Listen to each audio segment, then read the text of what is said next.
नमस्कार, सादर जय जिनेंद्र। क्षमा न्यूज चैनल कहीं भी कभी भी सही और सकारात्मक समाचारों के लिए देखना और सुनना न भूलें। साथ में आपसे विनम्र निवेदन है कि यदि आपने इस चैनल को सब्सक्राइब नहीं किया है तो कृपया अवश्य कीजिए और शेयर और लाइक करना ना भूलें। ऐसे अभिनंदननाथ भगवान जिन्होंने दया रूपी स्त्री और उसके साथ में क्षमा रूपी सखी का आश्रय लिया और निर्ग्रंथ पद की आराधना करते हुए केवल ज्ञान को प्राप्त किया, ऐसे आदिनाथ अभिनंदननाथ भगवान मुझे भी उस मार्ग पर बढ़ते हुए अपना आशीष प्रदान करें और उस दया रूपी वधू को और क्षमा रूपी सखी को मैं भी अपना सकूं, ऐसा आशीष प्रदान करें। उनके द्वारा दिखाए हुए नैर्ग्रंथ मार्ग पर दोष रहित चर्या का पालन कर सकूं, ऐसा आशीष प्रदान करें। उवयरणं जिनमग्गे लिंगज्जहजादरूपमिति भणिदं गुरुवयणं पिय विनयं शुद्धं मज्जहणं च पण्णत्तम। मुनिश्री ने कहा था कि प्रवचन सार में आचार्य कुंदकुंद स्वामी ने कहा है कि 4 उपकरण हैं जिन मार्ग के, जिसमें यथाजात रूप एक उपकरण है, दूसरा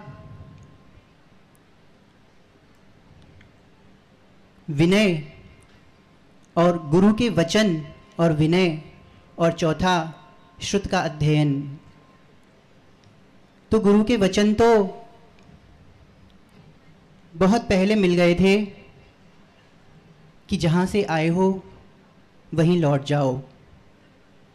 आचार्य श्री ने शिरपुर में हमें आज्ञा दी थी कि जो जो जहाँ जहाँ से आए हैं वो वहाँ वहाँ लौट जाएं, और उसके उपरांत हमें उनके द्वारा आगे कोई आज्ञा नहीं मिली। गुरु के वचनों का अक्षरशः पालन करते हुए हम मुनिषी के चरणों में विराजमान हैं। उसके आगे आचार्य श्री समय सागर महाराज जी ने कुंडलपुर में आचार्य पदारोहण के बाद हमें आज्ञा दी थी कि जिनके पास आप हैं उनकी पूरी विनय करना, उस विनय में कहीं भी कोई त्रुटि नहीं रहनी चाहिए। उनकी आज्ञा का पालन करते हुए आज हम उस विनय का कुछ परिचय देने का प्रयास कर रहे हैं। श्रुत का अध्ययन सरस्वती पुत्र के अलावा और कौन करा सकता है? तो श्रुत का अध्ययन सरस्वती पुत्र मुनिषी प्रणम्य सागर महाराज जी ने प्रारंभिक अवस्था से ही हमें कराया। तो 3 उपकरण तो हमारे पास उपलब्ध थे ही, एक उपकरण बाकी था जो यथाजात रूप, जो कि इस मोक्ष मार्ग के जिन मार्ग के लिए परमावश्यक था, वो भी आज मुनिषी के द्वारा हमें प्रदान किया जा रहा है। इस प्रकार चारों उपकरण प्राप्त होते ही मोक्ष मार्ग पर हम बढ़ेंगे। रत्नत्रय की आराधना, भेदाभेद रत्नत्रय की आराधना अच्छे से कर पाएं, ऐसा ही बस आशीर्वाद चाहते हैं। आचार्य गुरुवर विद्यासागर महाराज जी भी आज प्रसन्न होंगे कि हम उनकी आज्ञा का अक्षरशः पालन कर रहे हैं। बस इतना ही कहना चाहूँगा और सभी जीवों से क्षमा चाहता हूँ। सभी जीव मुझे क्षमा करें, मैं सभी को क्षमा करता हूँ। इस मार्ग में बढ़ने के लिए, इस मार्ग पर बढ़ने के लिए सबको पता है, ये तो हम पहले भी कह चुके हैं, कृतज्ञता सभी की ज्ञापित करना चाहूँगा। बस 2 मिनट में सबसे पहले जन्मदात्री माता पिता जो कि बचपन से संस्कार देते हैं, हाथ में कलश पकड़ाते हैं, पिताजी कहते हैं श्री जी का अभिषेक करो, कुएं में बिलछानी डाल के कहते हैं कि जीवों की रक्षा इस प्रकार से होती है, जल के जीव जल में वापस जाने चाहिए। उसके बाद घर में जो बहनें होती हैं वो भी रक्षाबंधन की राखी बांधते हुए कहती हैं कि तुम्हारी सभी अच्छी मनोकामनाएं पूर्ण हो।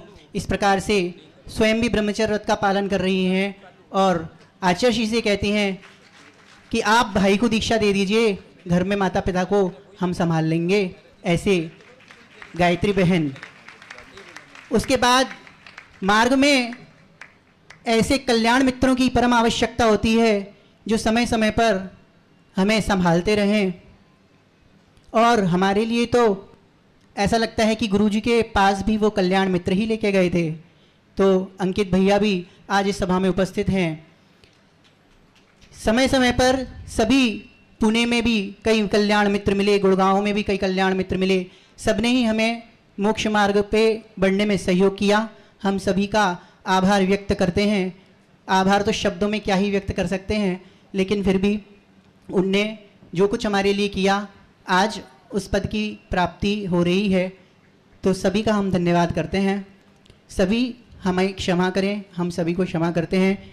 गुरुवर से मुनिषी प्रणम्य सागर महाराज जी से करबद्ध प्रार्थना करते हैं कि वे हमें जैनेश्वरी दीक्षा प्रदान करके हमारा कल्याण करें। और संघ में आने के बाद मुनिषी वीर सागर महाराज जी ने भी पूरे परिवार को जो है धर्म के मार्ग पर लगाए रखा। मुनिषी वीर सागर महाराज जी का भी हम नमोस्तु करते हुए उनसे आशीष की कामना करते हैं। नमोस्तु। गुरुदेव से ये स्वरूप मिलने वाला है, ये संपूर्णता मिलने वाली है। इसके बाद यदि कोई हमारे प्राण भी हमसे मांग ले तो हम वो दे देंगे,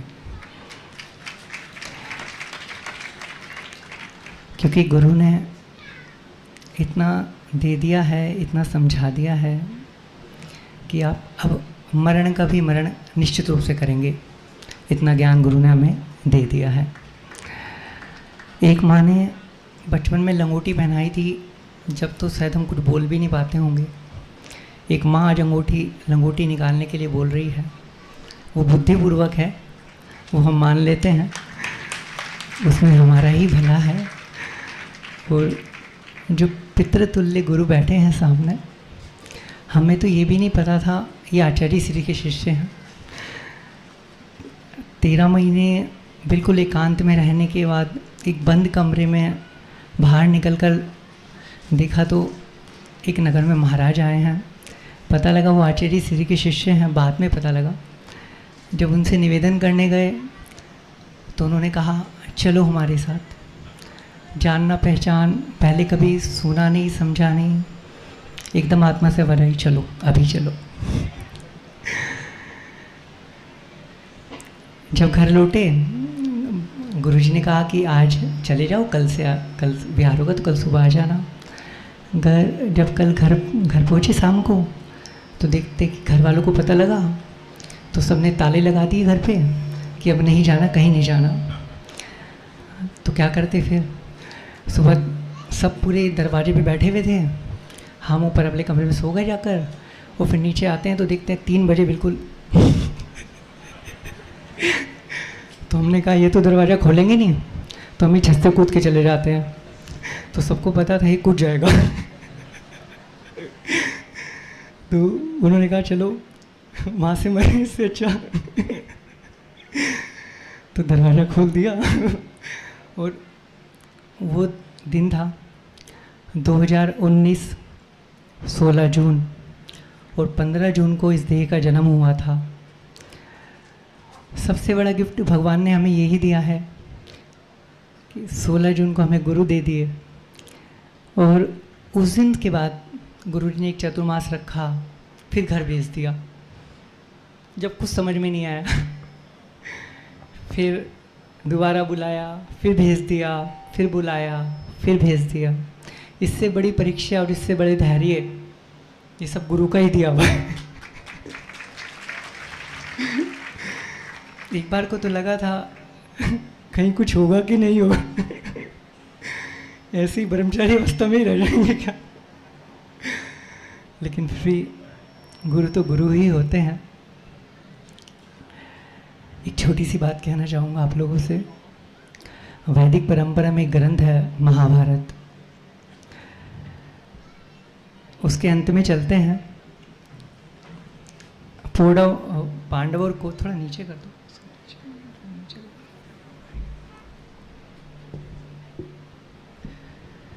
पांडव और कौरवों के युद्ध में बिल्कुल अंत में मान लीजिए पांडव और कौरव ही माँ दुर्योधन बचा है और पांडव बचे हैं। जो दुर्योधन के पिता धृतराष्ट्र थे और उनकी धारिया गंधारी थी, जब उन्हें पता लगा माँ दुर्योधन बचा और कल इसकी मृत्यु निश्चित है, तो अब क्या किया जा सकता है। वैदिक परंपरा में धृतराष्ट्र को अंधा बताया है और उन्हीं का अनुकरण करते हुए उनकी पत्नी ने विवाह से पूर्व ही अपने आंखों पे पट्टी बांध ली थी और उनकी आंखों में वह दृष्टि आ गई थी, इतनी शक्ति आ गई थी कि वो जिसको भी देखेंगे वो वज्र का बन जाएगा।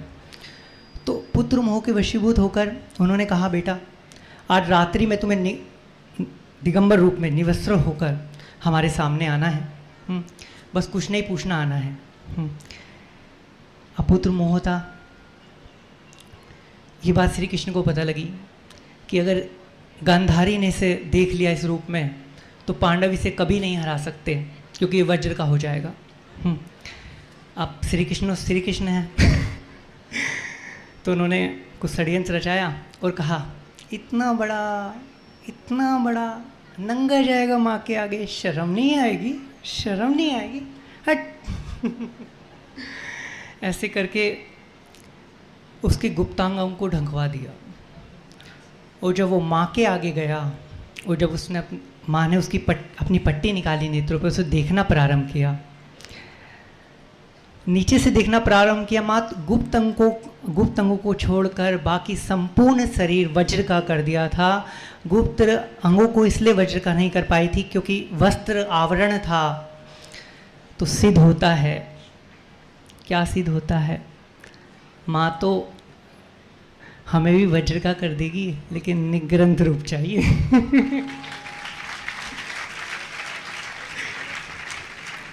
ऐसे ही हमारी माँ है जिनवानी माँ और हमारे गुरु। बहुत अधिक समय ना लेते हुए, जितने भी लोगों ने इस अंजलि में हार दिया है, जितने भी लोगों ने इस शरीर को छुआ है, जितनी भी धर्म के माता पिता एलक अवस्था में बने थे, आज भी बने हैं, गृहस्थ अवस्था के माता पिता हैं, जितने भी संपर्क में जीव आया है, उन सब के हाथ में एक न एक पर्याय में, एक न एक दिन ये स्वरूप, ये पिछी कमंडल अवश्य आए। जैसी अनुभूति हम सुबह से कर रहे हैं, आपको शब्दों से नहीं बताया जा सकता। शब्द बहुत छोटे हैं, हमारी अनुभूति हम ही जानते हैं। तो बस यही निवेदन है। क्षमा तो मैंने पहली बार भी नहीं मांगी थी, अब क्या मांगूंगा। पिछले 6 महीने में जितनी भी निर्जरा करी है वो गुरु का आशीर्वाद है। जितना भी पुण्य इकट्ठा किया है वो गुरु के खाते में जाएगा, और जितनी भी गलतियां करी है वो तो मैं आगे करूँगा ही करूँगा, ये मेरा विश्वास है। और हमें पता है हमारे गुरु हमें क्षमा कर देंगे। इन्हीं भावनाओं के साथ सभी से क्षमा करते हैं, सभी को क्षमा करते हैं और सभी क्षमा मांगते हैं। खम्मामि सव्वे जीवा नाम सव्वे जीवा खमंतु में मिट्टी में सब भूतेषु वैरण मचनेगी। हे पूज्यवर, इस निग्रंथ रूप को देखकर इस आत्मा को मोक्ष की यात्रा का मार्ग बताए। नमोस्तु भगवान, नमोस्तु भगवान, नमोस्तु। दीक्षा प्रदान करें। और आपको एक बात बता दें, ये सिद्धि क्षेत्र पे ही जो हमारी दीक्षा हो रही है, इसमें महाराज जी की भावना तो थी, किंतु आरिका माँ पशममती माता जी, जिनकी बहुत भावना थी कि सभी एलक जी की दीक्षा सिद्धि क्षेत्र पे हो। कल उन्होंने सबसे क्षमा मांगते बोला कि हमारी वजह से आपको 300 किलोमीटर 20 दिन में चलना पड़ा और गुरु जी को भी चलना पड़ा। ऐसी अत्यंत उपकारी माँ के चरणों में नमन। नमोस्तु महाराज। कई संयोग होते हैं, उसके माता पिता का, गुरु का, जिससे जीवन बनता है आगे। आज के व्यक्ति को यही नहीं पता कि मैं गुरु के पास क्यों जाऊं, गुरु का क्या महत्व है। हमको अपने पुण्य से, पूर्वकृत पुण्य से ऐसा संयोग मिला, मुनिषी प्रणम्य सागर जी महाराज का हमारे नगर में, केवल सिर्फ मुजफ्फरनगर नगर में 11 महीने पूज्य श्री का प्रवास रहा। आज तक का रिकॉर्ड है इनके जीवन इतिहास में, कहीं भी इतना लंबा प्रवास नहीं हुआ। तो हमारी भी किस्मत जागी, हमने भी पहली बार आचार्य श्री संघ के हमारे नगर में प्रवेश हुआ ऐसे मुनिराज का, जिन्होंने हमारा जीवन का उद्धार कर दिया। ऐसे मुनिराज जिन्होंने हमको वैराग्य पथ पर चलने की प्रेरणा दी। इनकी चर्या, इनका ओरा ऐसा है, जो भी आता है वो इनका ही हो जाता है। अगर वर्तमान महावीर कहें ना आज वर्तमान में, तो उनसे कम नहीं है अपने पूज्य श्री। अब जो संयोग मिला है, अगर घर में रहते तो गृहस्थ बन के रह जाते, घर में ही मर जाते। अब यहाँ आए हैं, गुरु ने कहा अब अच्छा करके समाधि मरण करना अपना अच्छे से, और 2-3 भव में मुक्ति पा लेना। घर में रहते तो घर में ही मर जाते, यहाँ आए हैं कम से कम कल्याण तो होगा, कुछ ना कुछ तो। अब ज़्यादा समय ना लेते हुए यहाँ पे जो भी सीखा है, ये एक बात ही सीखी है गुरु ने, जो ज्ञान दिया है कि अब 6 महीने में जो भी हमें प्राप्त हुआ है, कुछ लाइनों से रखता हूँ आपके सामने। साथी अपने स्वयं बनो रे, साथी अपने स्वयं बनो रे, खुद को खुद ही पार करो रे, खुद को खुद ही पार करो रे। आपने वो भजन सुना होगा, साथी हमारा कौन बनेगा, सुना है ना सब लोगों ने।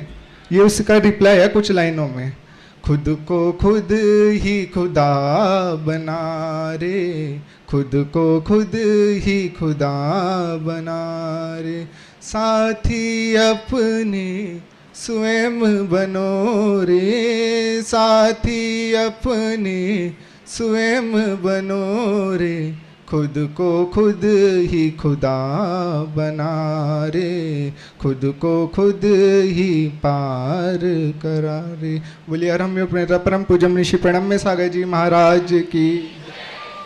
पहले तो 3 लोक में जितने भी जीव हैं उन सब से मैं हृदय से माफ़ी मांगता हूँ, ये सब मुझे क्षमा करे और मैं भी उनको क्षमा प्रदान करता हूँ। अब